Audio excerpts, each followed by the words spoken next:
Greetings from about super speciality hospital greater Faridabad. आज हम discuss करेंगे IUI के बारे में। IUI जिसे हम इंट्रा-यूटेराइन इंसेमिनेशन या आर्टिफिशियल इंसेमिनेशन के नाम से भी जानते हैं। ये एक बहुत ही सिंपल ट्रीटमेंट है इनफर्टिलिटी के लिए and it is very effective also. ये एक OPD प्रोसीजर है, वेरी कॉस्ट इफेक्टिव एंड इसमें पेन भी नहीं होता है। बट इसमें जो चीज़ इंपॉर्टेंट होती है वो पेशेंट सिलेक्शन। तो सबसे पहले हम बात करेंगे कि ये किन पेशेंट्स में हम IUI कंसिडर करते हैं। IUI मेल और फीमेल फैक्टर, माइल्ड और मेल फैक्टर भी IUI का प्रोसेस या ट्रीटमेंट हम एडवाइस करते हैं अपने पेशेंट्स को। अगर फीमेल की बात करें तो जिनमें PCOD की प्रॉब्लम है, ग्रेड 1 एंडोमेट्रियोसिस है, कभी कभी अनएक्सप्लेन्ड इनफर्टिलिटी के लिए भी ये बहुत इफेक्टिव होता है। अदरवाइज साइकोसेक्सुअल डिसऑर्डर्स में भी इसका रोल है। साइकोसेक्सुअल डिसऑर्डर्स लाइक अगर मेल्स की बात करें इजैकुलेटरी डिसफंक्शन है या इरेक्टाइल डिसफंक्शन हो, फीमेल्स से अगर वैजिनिस्मस है जिसकी वजह से उनका कॉन्टैक्ट नहीं हो पा रहा है, तो IUI is a very simple procedure जिससे प्रेगनेंसी अचीव कर सकते हैं। IUI जो प्रोसेस होता है OPD बेस्ड प्रोसेस होता है और जब IUI को हम ओव्यूलेशन इंडक्शन मेडिसिन के साथ कंबाइन कर देते हैं तो उसके सक्सेस रेट समवॉट लाइक 15 से बढ़ के 25% तक हो जाते हैं। सो that is how we go about it.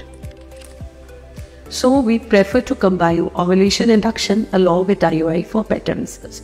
IUI का प्रोसेस जैसे मैंने बताया वो बहुत सिंपल होता है, बट इसके लिए एक चीज़ बहुत इंपॉर्टेंट है कि ओव्यूलेशन बॉडी के अंदर होना चाहिए और आपकी ट्यूबल फंक्शन इंटैक्ट होते हैं। तो IUI patient selection for IUI के लिए जो होमवर्क होता है हमारा, hormonal workup, tubal patency test, ये चीज़ें बहुत इंपॉर्टेंट हो जाती है। Semen profile, these are the very important homework जो हमें पहले करना पड़ता है।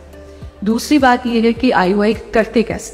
IUI के लिए हम जो रिक्रूट करते हैं यूजुअली पेशेंट के Day 2 Day 3 स्कैन के बाद उनको रिक्रूट करते हैं। ओव्यूलेशन रिडक्शन की मेडिसिन शुरू होती है, 6 to 7 टाइम्स उनको अल्ट्रासाउंड के लिए आना होता है और जस्ट जब उनका फॉलिकल बिल्कुल रेडी हो जाता है then we give a trigger and that is where we time our IUI time।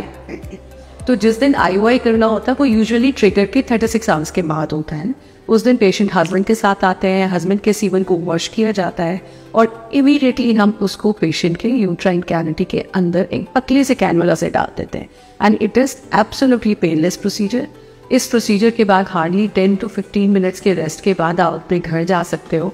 You are up and about and आप अपनी डे टू डे एक्टिविटी आराम से परफॉर्म कर सकते हो। उसके बाद कुछ एक सपोर्टिव मेडिसिन होती है जिस पे हम डालते हैं, जो आपको लेना होता है अराउंड 14 to 16 डेज के बाद। जब आप पीरियड मिस करते हो तो हमें पता चलता है कि प्रेगनेंसी हुई या नहीं। तो this is all about IUI। एक दूसरे तरह का IUI भी होता है जो डोनर सीमन से हम करते हैं और वो कुछ स्पेसिफिक इंडिकेशंस होते हैं, उसको कपल के कंसेंट के बाद ही हम कर सकते हैं।